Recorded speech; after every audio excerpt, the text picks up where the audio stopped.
Então, vamos lá. Vamos para a nossa aula de processo civil, que trata da lei processual civil no tempo. Meus amigos, lei processual civil no tempo. Bom, na aula passada nós falamos de interpretação da lei processual civil, não foi? Interpretação da lei processual civil. Tá aqui, eu vou colocar aqui para vocês, para a gente começar a falar. Então, na aula passada nós falamos de interpretação da lei processual civil e hoje nós vamos dar continuidade para esclarecer algumas dúvidas sobre a aplicação da lei processual civil no tempo, tá? Então, vamos lá. Unidade 2, Lei Processual Civil, parte 5. Então, eu vou começar falando da Lei Processual Civil nova e os processos em curso. A questão é a seguinte, professor Franklin, eu tenho um ato processual que foi praticado sobre a égide de uma lei velha. Entra em vigor a lei processual nova. Pergunta-se, qual é a lei que vai reger os atos processuais? Os atos processuais antigos, eles são preservados? Os atos processuais novos têm que ser regidos pela lei processual nova? É isso que nós vamos ver nesta aula de hoje. Então vamos sem mais delongas, dar uma lida no nosso primeiro slide. A questão do direito intertemporal, isto é, da aplicabilidade das novas leis aos processos em andamento, é de grande relevância. E existem dificuldades que aparecem com relação aos processos em curso e vai aparecer, evidentemente, com a aplicação do novo Código de Processo Civil, quando da entrada em vigor da nova Lei Processual Civil, pois os que já estão concluídos ou ainda se iniciarão não trarão nenhum embaraço ao aplicador. Então vamos logo começar a fazer algumas perguntas para poder a gente ler o slide e dar o exemplo. Vamos começar com um ato processual civil praticado sob a vigência da lei anterior. Vamos dar dois exemplos. O primeiro exemplo que eu quero dar é do processo sumário. Nós já falamos aqui que o processo sumário ele vai ser extinto no novo Código de Processo Civil. A pergunta é, professor, se eu der entrada num processo sumário, o juiz praticar vários atos processuais, as partes praticarem vários atos processuais, e entrar a lei nova, a Lei Processual Civil nova, e revogar o processo sumário, como é que ficam aqueles atos anteriores? A resposta é muito simples. Os atos anteriores serão preservados. Eu vou respeitar os atos processuais anteriores. Como a lei nova revoga o processo sumário, os atos processuais do processo sumário não existirão mais, não serão mais praticados da forma como o processo sumário determina. Eles serão praticados como o processo comum ou especial vai determinar de acordo com a situação, porque o novo Código de Processo Civil, como nós já vimos aqui, ele só disciplina processo comum e processo especial. Não tem mais sumário nem ordinário, tá? Então, esse é o primeiro exemplo. Eu respeito os atos processuais que foram praticados na forma do processo sumário, como determina a lei velha, e a partir da entrada em vigor do novo Código de Processo Civil, eu extingo o processo sumário e começo a praticar os atos processuais, como determina a lei nova. Outro exemplo. Mas antes de falar sobre outro exemplo, vamos continuar aqui a leitura. Os atos que já estão concluídos ou ainda não se iniciaram não trarão nenhum embaraço ao aplicador. Porque os atos que não se iniciaram, os atos futuros e os atos presentes, eles vão ser disciplinados pela lei nova. Os atos passados vão ser disciplinados pela lei antiga.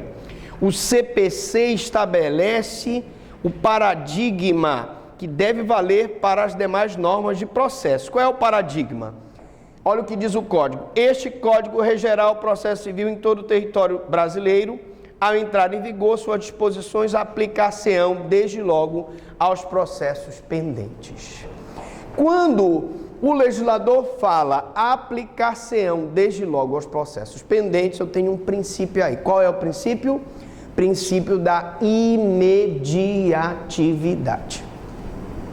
O princípio da imediatividade é o princípio segundo o qual a lei processual civil se aplica de imediato, desde logo a partir do momento de sua vigência. Quer dizer, professor, que na lei processual civil não existe aquela história da lei processual civil mais benéfica para favorecer o requerente ou para favorecer o réu. Não, não existe. Nós não estamos falando em direito penal. O princípio da irretroatividade da lei mais maligna para o réu vigora no direito penal. Muito embora nós vamos ver que existe uma aplicação um pouco distante desse princípio no próprio processo civil. Então eu quero agora que vocês entendam que o processo civil, e esse dispositivo ele é reproduzido no novo Código de Processo Civil, vigora o princípio da imediatividade. Ele imediatamente, no momento em que ele passa a vigorar, ele tem validade pelos atos presentes e pelos atos futuros. Os atos anteriores são preservados da forma como foram praticados pela lei anterior. Beleza. Aí eu faço a seguinte indagação. Mais um exemplo para vocês. Eu quero dar o exemplo do agravo de instrumento. Existe hoje, ainda em vigor, o Código de Processo Civil antigo, o agravo de instrumento e o agravo retido. O que é o agravo retido, professor? Eu tive, por exemplo, o depoimento da minha testemunha indeferida, ou a perícia que eu requisitei foi indeferida. Eu não quero atrasar o processo com agravo de instrumento, que é um recurso em que eu vou impugnar aquela decisão interlocutória para o tribunal. Então, eu vou entrar com agravo retido. Eu vou impugnar aquela decisão que indeferiu a minha testemunha ou indeferiu a minha perícia e aquela decisão ficar retida nos autos. Se eu perder o processo, no final, eu posso apelar e aquele agravo retido vai ser preliminar da minha apelação. Vai ser um argumento preliminar da minha apelação. Como quem diz assim, olha, eu perdi o processo porque o juiz não ouviu essa testemunha, eu perdi o processo porque o juiz indeferiu essa perícia. Beleza. O novo Código de Processo Civil acaba com agravo retido. Não existe mais agravo retido. Beleza. Aí, faltando um dia para entrar em vigor o novo Código de Processo Civil, eu estou lá numa audiência e o juiz indefere uma testemunha. E eu então entro com agravo retido. Presta atenção, ainda sob a vigência da Lei Processual Civil antiga. E no outro dia entra em vigor a Lei Processual Civil nova. O juiz indefere o meu recurso sob o fundamento de que o recurso é improcedente, porque inexistente, já que a Lei Processual Civil revogou o agravo retido. Pergunta-se, o juiz está certo ou o juiz está errado? O juiz, gente, ele está errado.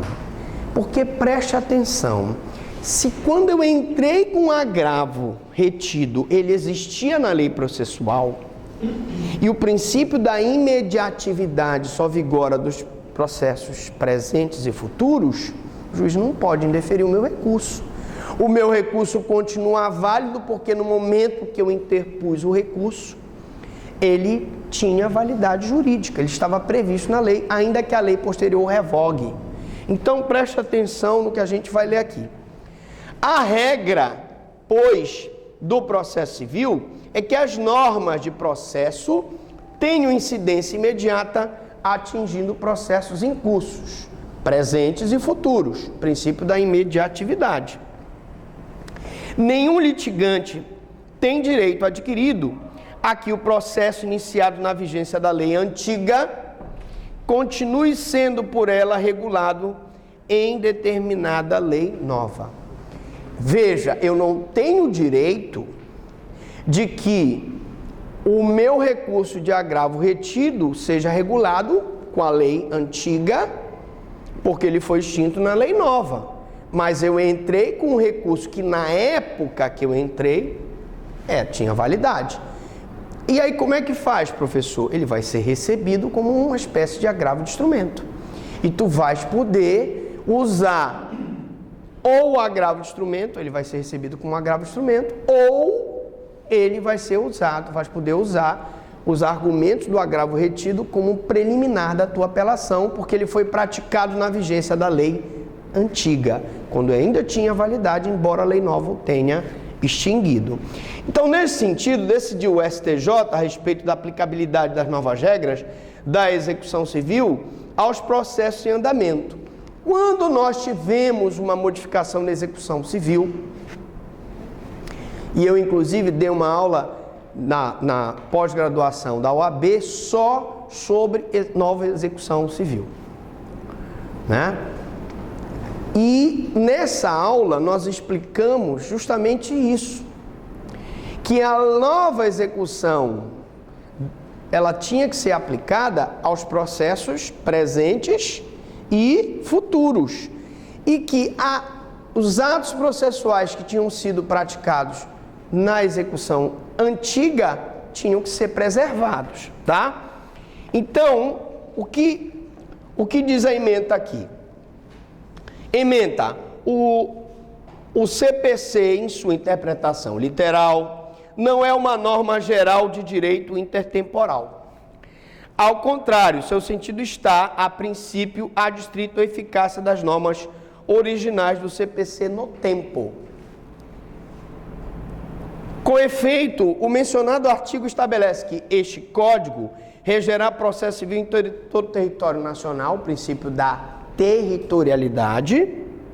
Ao entrar em vigor, suas disposições aplicam-se desde logo aos processos pendentes.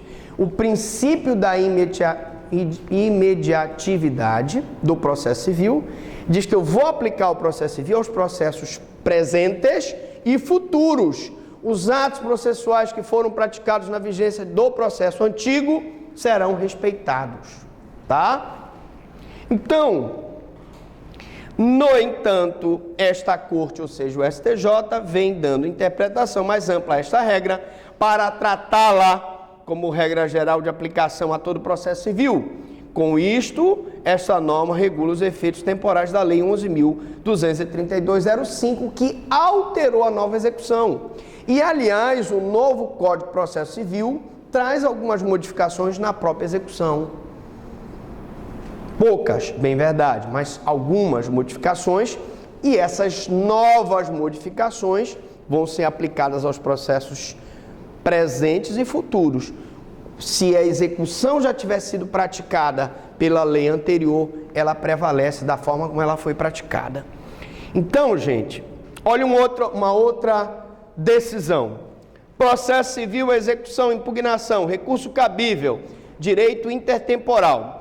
Em tema de direito processual intertemporal, prevalece o chamado isolamento dos atos processuais. Outro princípio. Isolamento dos atos processuais. O que é o isolamento dos atos processuais, gente? Os atos processuais que foram praticados na vigência da lei antiga, eles são preservados da forma como foram praticados. Vamos dar um exemplo de processo penal. Vocês se lembram que no processo penal eu tinha a denúncia oferecida pelo Ministério Público, a pessoa era citada, né? E era designado logo o interrogatório do acusado. 3 dias depois do interrogatório, ele apresentava a defesa prévia, nutrido legal, 3 dias depois. O novo Código de Processo Penal mudou. Se não, a pessoa agora é citada, ela tem 10 dias para apresentar a defesa preliminar e se o juiz receber a denúncia, se não for o caso de absolvição sumária, ele designa primeiro a oitiva da vítima, depois as testemunhas de acusação, depois as testemunhas de defesa e depois, por último, o interrogatório. Então preste atenção, se aquele interrogatório foi praticado na vigência do Código Antigo, ele é válido, porque pelo princípio do isolamento dos atos processuais, aquele ato processual que foi praticado validamente na vigência da lei anterior, ele tem que ser respeitado. Então, pelo princípio do isolamento dos atos processuais, pelo qual a lei nova, encontrando um processo em desenvolvimento, respeita a eficácia dos atos processuais já realizados e disciplinados no processo a partir da sua vigência, é o que pensa Moacir Amaral dos Santos. Então vamos dar um exemplo agora de processo civil. Eu disse para vocês, e venho dizendo, que o novo Código de Processo Civil foi feito por professores de processo civil. Então, como professores, eles tentaram unificar os prazos recursais. Hoje em dia, o que eu disse para vocês? A maioria dos prazos recursais, o novo Código de Processo Civil, vai ser, o recurso vai ser interposto no prazo de 15 dias. Então, recurso de apelação em 15 dias, recurso especial em 15 dias, recurso extraordinário em 15 dias. E, lógico, temos alguns prazos que não são em 15 dias, como os embargos de declaração, que não são em 15 dias, são em 5 dias. Bom, todavia, imaginemos que eu tivesse um recurso que na lei anterior fosse interposto no prazo de 10 dias. Vamos fazer assim. Eu tenho um recurso na lei anterior que é interposto em 10 dias. Vem uma lei nova, primeira hipótese, aumenta esse prazo para 15 dias. Hipótese 2, diminui esse prazo para 5 dias. Hipótese 3, eu perdi o prazo de 15 dias na lei velha, mas a lei nova me dá 20 dias para eu interpor o recurso. Vamos analisar cada hipótese. Primeiro, ainda que eu tenha uma lei velha de processo que me dê 10 dias, ainda que a lei nova me dê um prazo maior, 15 dias, ou que reduza o prazo para 5 dias, qual é o prazo que tem validade? O prazo da lei velha. Então, qual é o prazo que eu tenho para interpor aquele recurso? 10 dias. Professor, mas a lei nova deu 15 dias para o cara. Beleza. Mas quando ele foi intimado da decisão, ainda estava a lei, vigorando a lei velha. E o prazo dele era 10 dias. Então, não é porque a lei nova veio que ela vai aumentar o prazo para 15 dias ou vai reduzir para 5. Por quê? Porque vigora o princípio do isolamento dos atos processuais, pelo qual a lei nova, encontrando um processo em desenvolvimento, respeita a eficácia dos atos processuais já realizados. Tá, professor, agora vamos para uma outra hipótese, que é a número 3. Ele tinha 15 dias para entrar com o recurso, a apelação. E ele perdeu o prazo da apelação. Vem uma lei nova no 16º dia e diz assim, olha, o prazo agora da apelação é 20 dias. Aí ele pega e, agora tem essa lei nova, olha, eu perdi o prazo aqui, mas eu vou entrar. Ele pode fazer isso? Sim ou não? Não, porque ele tinha 15 dias para interpor a apelação. Se ele não interpuser a apelação no prazo de 15 dias, no 16º dia, o que acontece com o recurso dele? O recurso está intempestivo.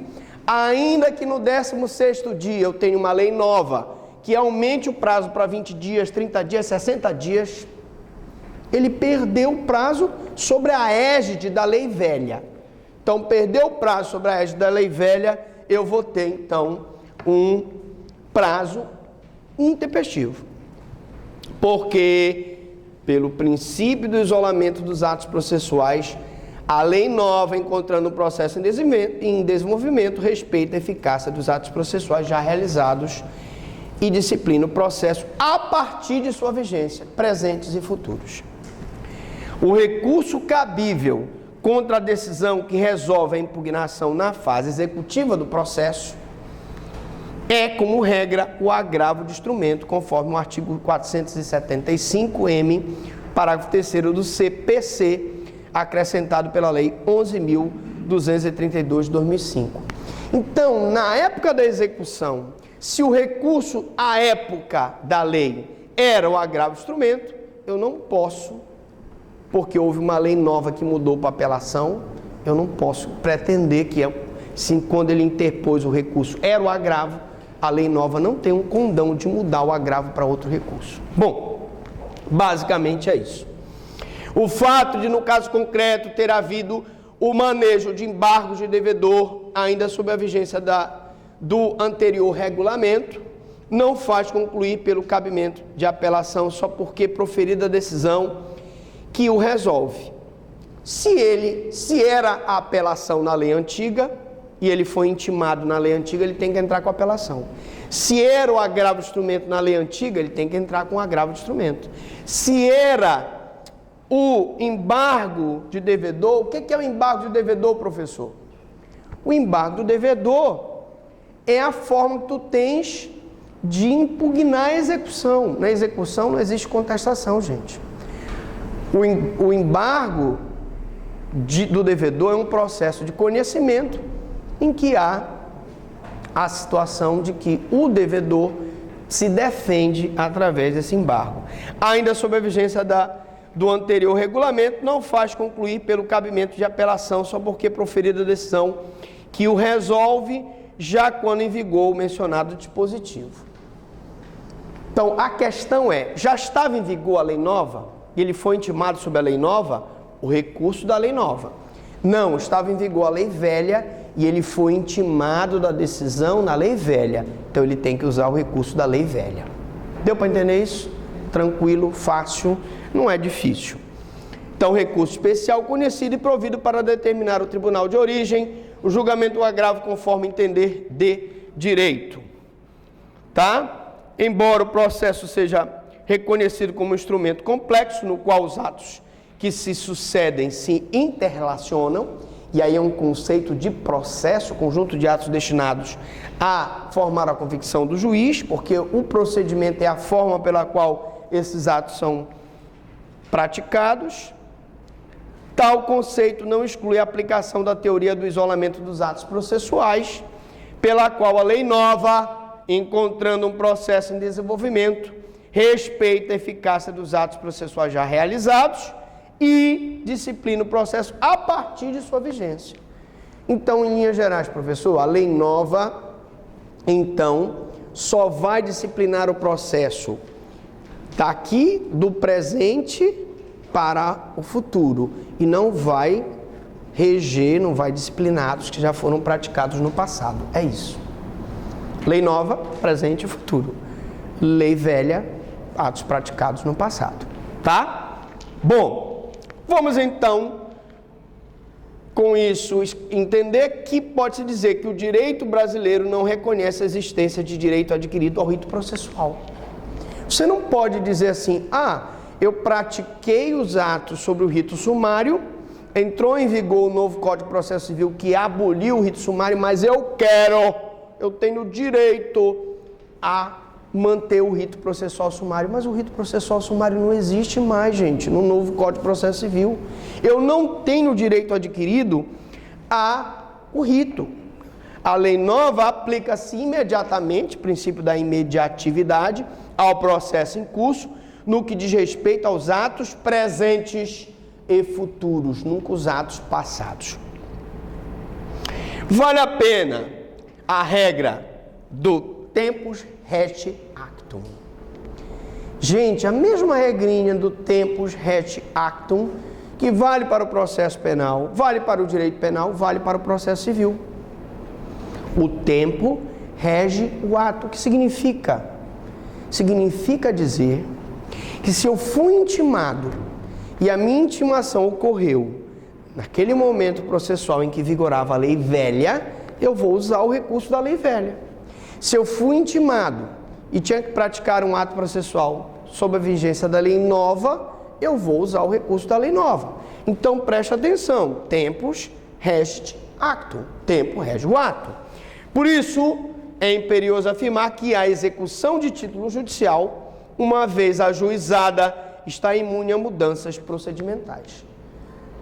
Quando eu ajuizar qualquer ação hoje, é uma execução judicial, uma cautelar, um processo de conhecimento, ele está imune a mudanças, ele vai tramitar de acordo com o que a lei processual diz agora. Quando o novo Código de Processo Civil entrar em vigor, aí sim eu vou mudar todo o procedimento, se a lei nova mudar o procedimento. Mas, detalhe, os atos processuais que foram praticados no passado serão respeitados, que é o que nós chamamos de princípio do isolamento dos atos processuais. Então, o isolamento dos atos processuais, como nós já vimos, é aquele princípio que a lei processual atinge os processos em curso e que respeita esses atos processuais já realizados sob a vigência da lei antiga. A dificuldade é que o processo é um conjunto de atos sucessivos que se prolongam de forma encadeada no tempo. Disso decorre que, quando a lei nova entra em vigor, encontra os atos processuais já realizados. Então, eu vou mexer nos atos processuais já realizados? Não. Eu não vou alterar o que já foi disciplinado pela lei anterior. Eu só vou mudar a forma de praticar os atos processuais, presente e futuramente, de acordo com o que a lei nova determina, tá? Atos que então podem se realizar em situações pendentes, como, por exemplo, prazos em curso. Gente, a questão do prazo, já expliquei, é simples. Se quando eu fui intimado, o prazo daquele recurso era 15 dias, mesmo que a lei nova diminua para 10, quando pratiquei o ato processual, se eu pratiquei dentro do prazo, é válido. O que eu não posso é querer perder o prazo sobre a lei velha e interpor o recurso, ainda que a lei nova me dê um prazo mais elástico. Porque aí, gente, incide o que nós chamamos de preclusão, que é a perda do direito de praticar o ato processual. Se eu não recorri no tempo que eu tinha, está intempestivo o meu recurso. A lei nova deve respeitar os atos processuais já realizados e consumados. O processo deve ser considerado um encadeamento de atos isolados. Os que já foram realizados na vigência da lei antiga persistem. Se eu tinha que ajuizar o recurso em 15 dias e eu não ajuizei, o recurso é intempestivo.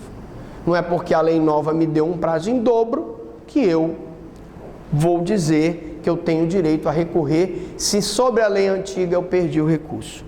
Os que ainda deverão ser praticados respeitarão a lei nova. Então, se eu ainda tenho que praticar atos no futuro, esses sim serão praticados pela lei nova. Mas o problema será o dos atos que perduram no tempo. Por exemplo, se no curso de um prazo recursal sobrevém a lei nova que extingue o recurso, que é o que vai acontecer com o agravo retido. O agravo retido vai ser extinto na nova lei processual civil, tá? E, evidentemente, ou modifica o prazo. Os litigantes que pretendem recorrer ficarão prejudicados? Eu tenho que dar segurança jurídica. O processo civil não pode prejudicar o direito adquirido das pessoas. Então, gente, como é que eu vou resolver esse problema? Eles não serão prejudicados. Parece não. Temos certeza que não. Porque a lei não pode prejudicar o direito adquirido processual. Se sobre a lei velha eu tinha direito de entrar com agravo retido, ainda que uma lei nova extinga o agravo retido e só mantenha o agravo de instrumento, esse agravo retido, embora não exista, será recebido como agravo de instrumento ou poderá ser recebido como preliminar da apelação, tá? Parece-nos que não porque evidentemente, se o entendimento fosse diverso, a lei nova iria revogar, disse, não, você entrou com agravo retido na lei velha, mas aqui foi extinto, então ele não vale mais. Não é assim, tá? Desde o momento em que a decisão foi publicada, adveio para as partes o direito de interpor o recurso, no caso o agravo retido, que então estava prescrito e previsto no ordenamento jurídico anterior. Se ele for extinto, isso vai acontecer com o novo Código de Processo Civil,